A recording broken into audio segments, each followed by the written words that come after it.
So this tablet, you can easily see that it's not complete. There's stuff missing here, there's stuff missing there, and it also looks like elephants have danced a polka over the surface. What if everything you thought you knew about Noah's Ark was wrong? Dr. Irving Finkel's shocking finding of an old Babylonian tablet shows a scary truth that calls the Bible's story of the flood into question. Stay tuned as we uncover the mystery that could change history forever. The discovery of the Babylonian flood tablet. There was a quiet event in the British Museum in 1985 that changed how people around the world thought about one of the world's most famous stories. Well-known Assyriologist Dr. Irving Finkel picked up what looked like just another old tablet. The writing on it was in cuneiform, which is an old language from Mesopotamia. The piece of clay was small and worn down. The Finkel had seen many before, so he thought this one would be the same. At first he thought it might be a simple letter or record like the hundreds of others in the museum's collection that might not be very important. Finkel's heart must have skipped a beat when he started to read, though. This wasn't just any text. This stone tablet wasn't a letter or a record of history. It held a terrifying secret. It was a flood myth, but not the well-known story of Noah's Ark. The tablet had detailed instructions for building a round ark, which is a boat that isn't mentioned in the Bible. At that very moment, Finkel knew he had found something very important. The tablet wasn't just a story about a flood from long ago. It showed a truth that would completely change faith beliefs and how people think about history. It wasn't just a story about the flood. It was an old plan for survival, an ark built in a way that no one had thought of.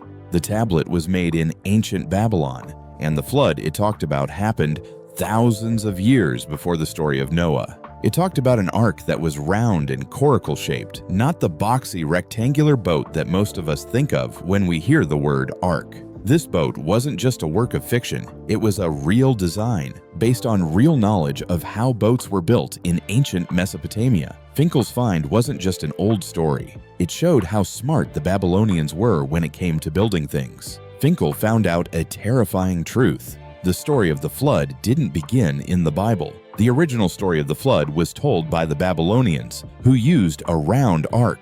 This story was passed down for many generations before it was turned into the Bible story we know today. The stars and the sea told a story about people who were strong enough to survive. It was also a lesson about how strong people can be. Finkel had just found the earliest version of a story that had been important to many societies for hundreds of years. Finkel understood that the instructions weren't just about the boat as he worked on the tablet further.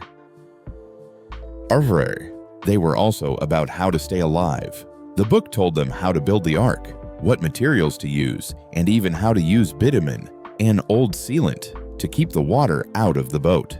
This wasn't a fantasy story from a myth. It was a real, useful guide for escaping a big flood. The boat's round shape made it more stable in rough water, and the way it was built showed that the Babylonians knew how to handle the rough conditions of the open sea. Finkel saw this finding as more than just figuring out an old story. It was the key to a mystery that had been locked away for thousands of years.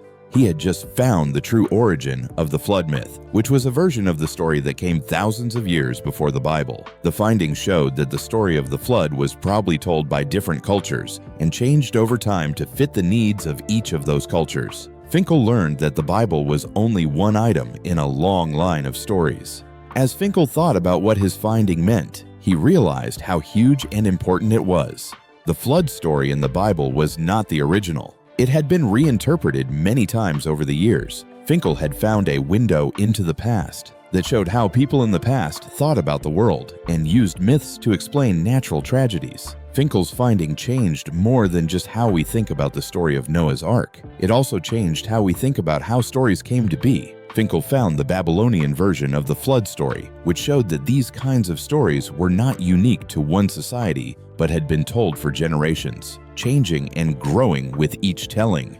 The scary truth was that we didn't fully understand the flood story or Noah's Ark. It turned out that the version we thought was final was just the most current one. In the next chapter, Finkel would go even further with his discovery by trying to rebuild the round ark that was described in the ancient text. He would do this to show the world how a boat like this could have worked, and how this discovery made the flood myth much more real and terrifying than anyone had thought.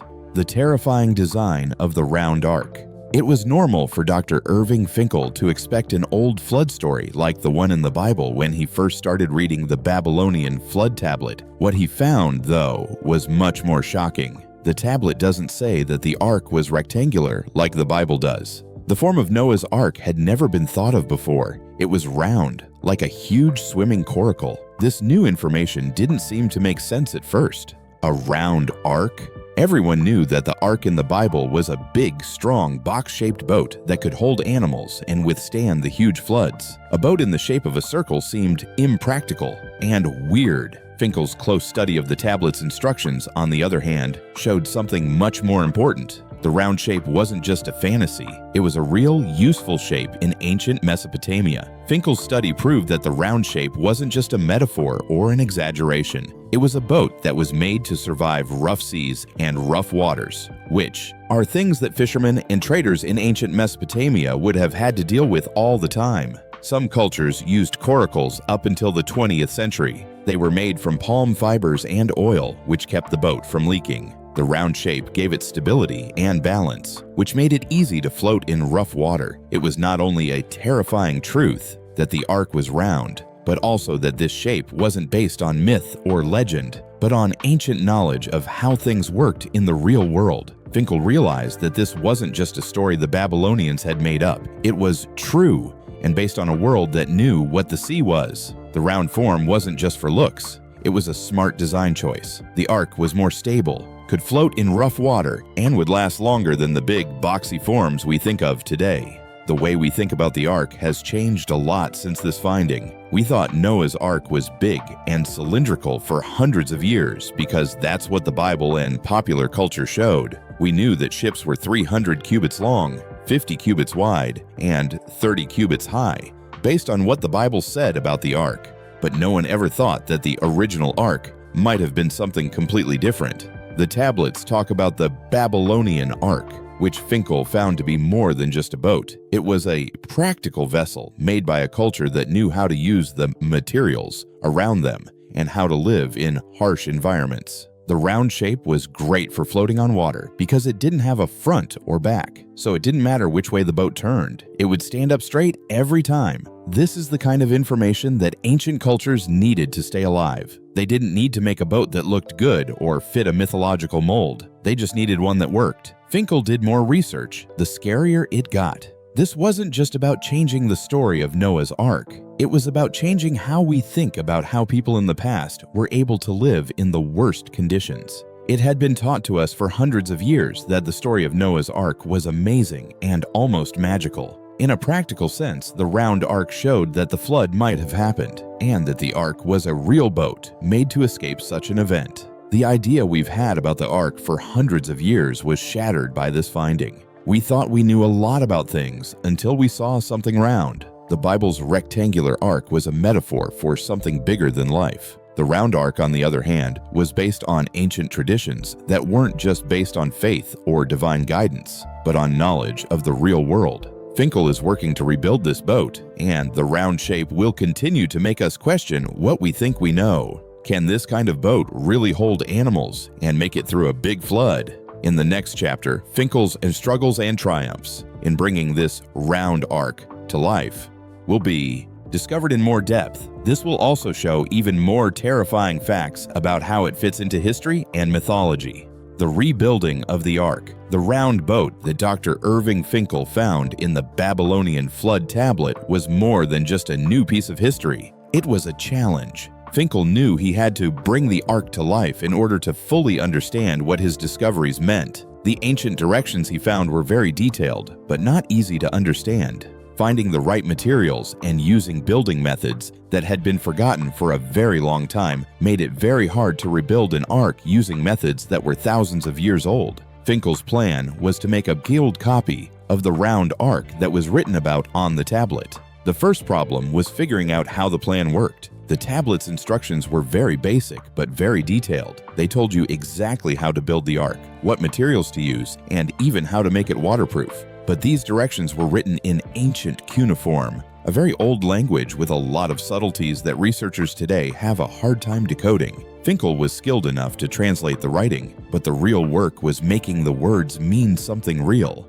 The first thing that had to be done to rebuild the Ark was to find materials that were very similar to those the Babylonians would have used. The project's site was finally found by Finkel and a group of engineers and historians. It was in Kerala, India. They could find palm fibers here, which is something the old Mesopotamians would have used to build the Ark. It was also important for the group to find oil, which is what the Babylonians would have used to cover the Ark and keep water out. A lot of work went into getting bitumen, which made the job even more difficult. The process of building was very careful. Using old techniques, the makers began by weaving the palm fibers into the hull of the Ark's circle shape. The tablet said that the boat should be made in a certain way, with the fibers tied together and bitumen applied to seal them. The circle shape wasn't just a choice. It was necessary for the boat to be stable. While rectangular boats tend to tip over in rough seas, the round coracle's shape meant that it would always be stable, no matter which way it was facing. When Finkel and his team saw how the idea came together, it all made sense. But it wasn't easy to put the Ark together. The building team didn't have access to the same tools or information as the Babylonians, so they couldn't fully understand how the ancients built their boats. It was also hard for the team because the Ark was so big. While Finkel and his team were working on a smaller form, it still took a huge amount of work to make it. Every step had to be done very carefully, from sewing the palm fibers together to putting bitumen on the boat to make sure it wouldn't sink. It became more clear that the ancient plan worked as the Ark took shape.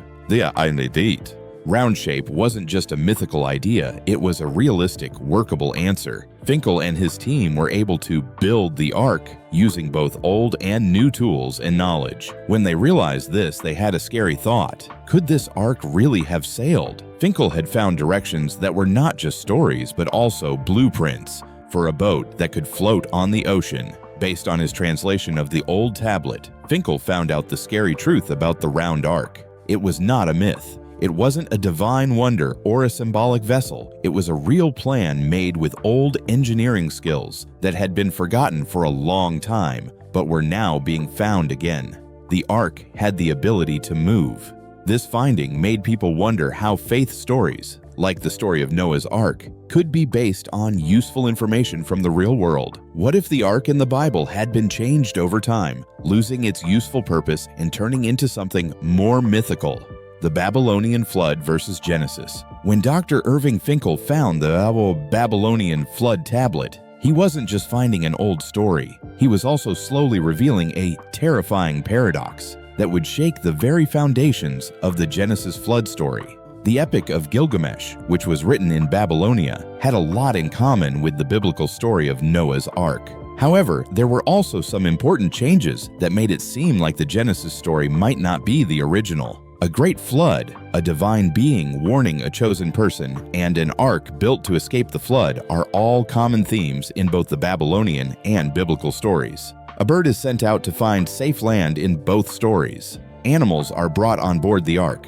As Finkel dug deeper into his study, though, he found scary differences that he could no longer ignore. The ark is one of the most important changes between the two versions. To make the Babylonian version more realistic, the ark is round, which comes from knowing how to build boats in ancient Mesopotamia. The biblical ark, on the other hand, is cylindrical in a huge building that stands out as a sign of God's help rather than being useful. When the ark in the Babylonian story was out at sea, where it was rough and stability was important for life, its shape made perfect sense. But in the Bible, the ark's design seemed more like a miracle, a sign of God's power, than a well-thought-out answer. The most scary thing that Finkel's research suggested was that the story in Genesis might not have been an original story at all. Instead, it looked like a cultural adaptation of the Babylonian flood story, which was much older. Finkel's research suggests that the Hebrews heard this earlier version of the flood story while they were being exiled in Babylon and used it in their own religious beliefs.